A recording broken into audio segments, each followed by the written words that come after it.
The Atlas, I was just about to say the Atlas was nice, wide and open because the Diggy is still up, still nice and free. So they could ban away the Atlas instead and, you know, just to leave it out of the equation totally, just not to deal with any problems that might come together with it. Cho might be a decent pick here for... Your team is picking. Yup, and the JPL Cho emerges again. We can hear cheers from the crowd. Young in looking at JPL. JPL's like, I have confidence.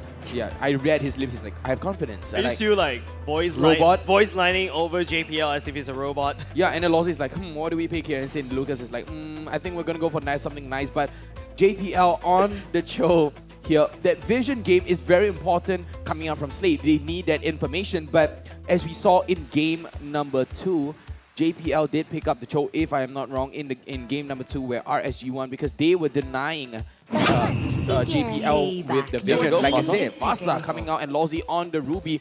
If the Yif is not banned, if the Yif is banned, the Fasa will be picked up. If the Fasa is banned, the Yif will be picked up. Nice overall zoning, large AoE, you know, with the real world manipulation or even the feather airstrike, which RSG decided to go with. And this time is gonna be the Jawhead pick coming out. So it is gonna be a Jawhead jungle again. Do not fix what's broken. So now the Jawhead is of course going to be paramount when it comes down to stopping 505 from putting out all of that feathered airstrike. But the thing is, feathered airstrike does have a very large diameter, or rather radius, so you gotta have to really look out for that if whether Jawhead is even being able to penetrate through the radius. I'm looking forward to this game, and honestly, I don't really have much comments coming in for any one of these drafts. There are good counters and of course good answers to every single question that would pose to them. The crowd going wild here. Let's go Slate and let's go GGRSG here. The crowd is going wild. Everyone is cheering for their favorite team. And of course, ladies and gentlemen, we're back into the land of dawn. 5 seconds. Battered, bloodied place. Both these two teams battle the hard out, blood, sweat, and tears literally on this battlefield. And the Slate and RSG find themselves equal at this point. 2-2 is the current scoreline between RSG and Slate. And now it all depends on who will reach match point first. Who's going to be the team that will start receiving all of that pressure of when they lose, that is game over. This game is ultimately going to be super damn important. For now, let us take a look at all of the laning stages. And what? Here on the Paquito jungle. Oh. All right, let's blink a little bit, ladies and gentlemen. Let's take a look at the players. I know Abstract is a little bit lagging a little bit because of the... Okay. Yeah, I'm also quite surprised as well when I saw that. But yeah, take us through on this team composition coming out from Slate. Okay, pretty interesting. Now, for what we're going to be looking at here is the fact that Slate in the EXP lane is going to be a Cho fighting against an Esmeralda. Understandably, Esmeralda will be able to proxy every single one of these lanes and will be able to come in to go for fights as much as possible. This way, Lunox will not be able to reach much of a power spike in the early stages, and they will have a problem when it comes down to an all-out battle in terms of AoE. Bottom lane-wise, it is going to be the gold laners. It is Melissa fighting against Claude, and that exactly is probably going to be something that we should start to pop up and see. But here, he is very much on the ball, as we do have JPL that gave all the information that 3 of them are roaming down to the bottom side. Here, escaping out of that before things start to get a little bit tight. And not only just gear, right? FMN played back a little bit safely, but RSG, you know, they're not going to pull that trigger on the bottom side because Turtle will be spawning right now. Both these two teams looking to get that as an early game lead. I think BRAYYY with the Retribution and the label counter is something that, you know, RSG does have an advantage for this neutral objective. It's really tough for BRAYYY to use this Turtle, understandably. Unless this happens, JPL ejected BRAYYY right into the first blood of Slate, and Gear picks up the Turtle at the same time. Adammir kicks Wildfire right into the front line, but no one will be able to follow up, but Slate takes deals the damage. When you can't fight against the ballman in terms of the Adammir? In terms of the objective, all you gotta do is just bring him down instead. Oh no, it is not only just that. Diablo will be able to revenge that as well. But ladies and gentlemen, RSG and Slate are not going to give it up. Eventually, now 1:1 is going to be the scoreline at this point in time. And both teams, they are pretty much neck and neck, except for the fact that Slate, right now, they are doing a pretty decent job because they are about 700 gold ahead of the scoreline. But, you know, we're still talking about 3 minutes into the game. The first turtle, it did manage to credit over to Slate. All in all, the team fight is going to be important. Yeah, and final fight with better airstrike should be able to deal JPL. It's up to Slate to try to revenge that. No value at all. RSG takes one for free. Not quite free if you ask me, but all in all, still worked out pretty darn well. All of these players, especially in the middle lane, is where most of the activity are going to be expecting. babycakes decided to actually go for an ultimate onto the proxy lane, so that way he will be able to go back home and then come back in again for a full health. But recall has been stopped. I don't think he realized that until now. So he's going to be slight bit late when it comes down to the next stages of the waves. But one thing that I do want to say is that RSG is playing in a very defensive positioning. They're not exactly as aggressive as I had originally hoped for. But Slate, it makes sense. Because we do have Jawhead that is a very aggressive player, but hold on a second, I'm offended. Fender goes all the way in, Fender airstrike to follow suit. Seilah will be able to find outside the backline, flick forward just to deal the damage, and Seilah takes Firefly down to the ground. Lunof's making big plays here, right? Currently 2 kills in the game. Once you reach level 4 as a Lunox, you can expect that the power of the Chaos Darkening will give a lot of damage. Lolsie gets tossed right on in. Gear is already here to receive the damage and also push out the damage on top of Lolsie. Diablo coming all the way. Gear is a little bit dangerous. Seilah zones. babycakes away as Gear will be able to walk on away. Diablo now getting chased by multiple members of Slate as Gear will be able to fight for another day. No problem because Diablo still has got the sprint. He did manage to drag every single one of them. Oh my goodness, that's why you pay attention when you're trying to back off, because Firefly will sneak up on you with the feather airstrike, and with that, no red tree, while RSG takes the second turtle. Large radius is what I'm talking about. You gotta have to respect the Fasa.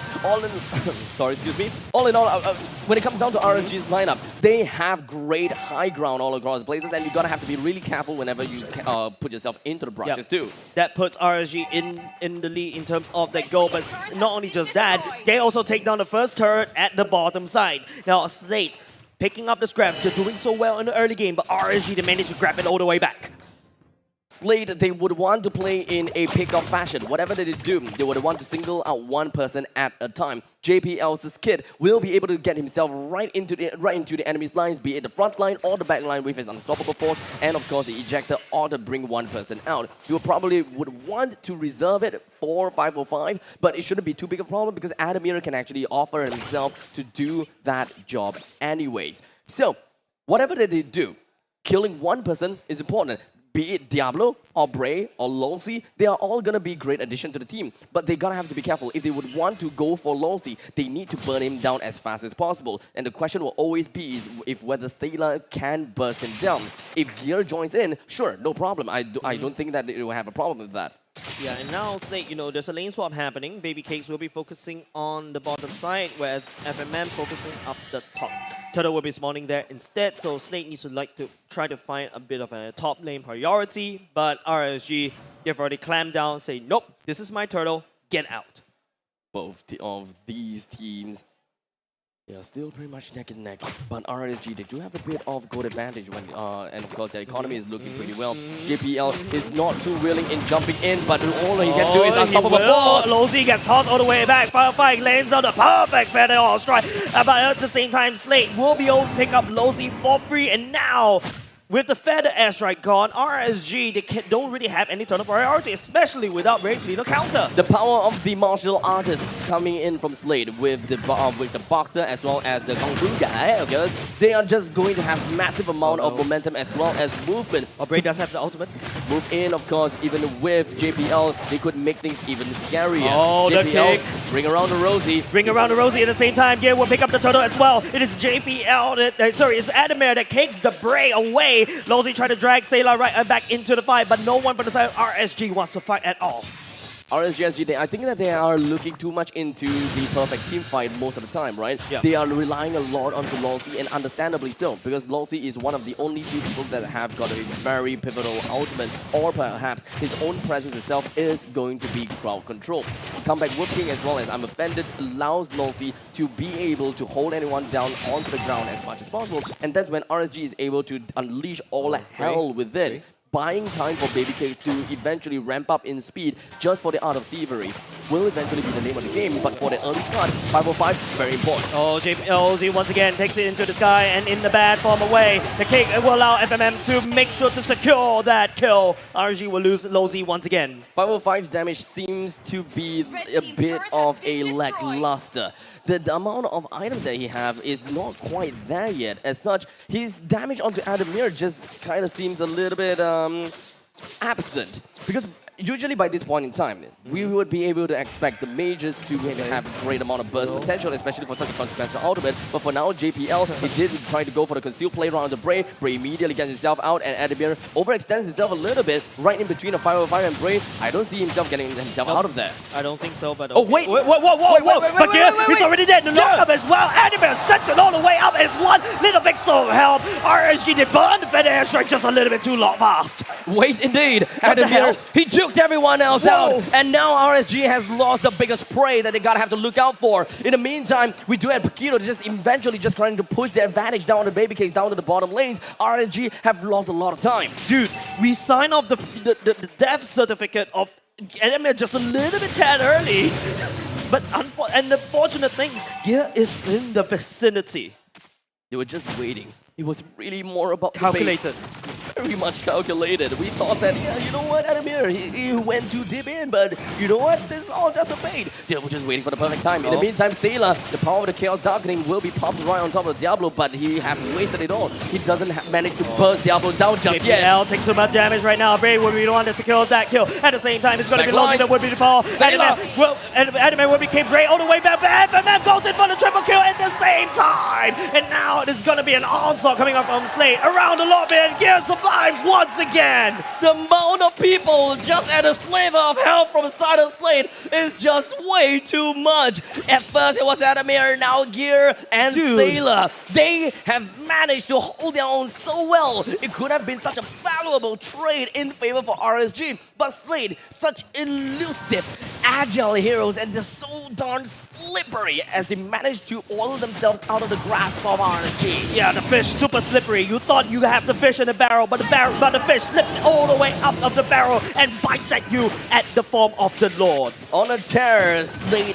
Esports is, and they are constantly going to be putting up a momentum on top of RSG. The Lord is going to be recruited by the hands of Slate, and the Lord will be marching in the northern side of the map. All bottom lane and middle lane, first tier turret, understandably, will go down. Yeah, but then again, RSG has done a lot of structural damage. So that could be something where RSG could be playing around with. But even though RSG was the one to secure most of these turrets, it doesn't feel like RSG has a grasp of the game. You know, it's just all these slippery heroes. It's just making it so tough for RSG to catch anyone. The itemizations coming in from Slate are very darn scary, right? Yeah, Luna, surprisingly, only have 2 items, right? The Clock of Wisdom as well as the Genius Wand. While for RSG's Mage, we're looking at Fasa. I mean, well, Lightning Truncheon as well as the Clock of Wisdom. It doesn't seem like there's much of a difference, but it's pretty much all the MM game. But hold on a second, way on the dragon! Oh, that's not where you want to be. It's the way of the dragon secures Bray's head on the top side. He's just trying to clear the wave. He's trying to clear the Lord. Which technically he did manage to, but at the cost of his own life. Not worth now, it at all. The second tier turret, the outer turret, or rather the inner turret, has been destroyed, and Slate, they will keep themselves at home in the upper quadrants of RSG's jungle. Yeah. This is definitely not going to be a comfortable spot for RSG. If they really do want to space things out, and if they do want to open up the map, Lolsie gotta have to make a chance. He gotta have to make a decision.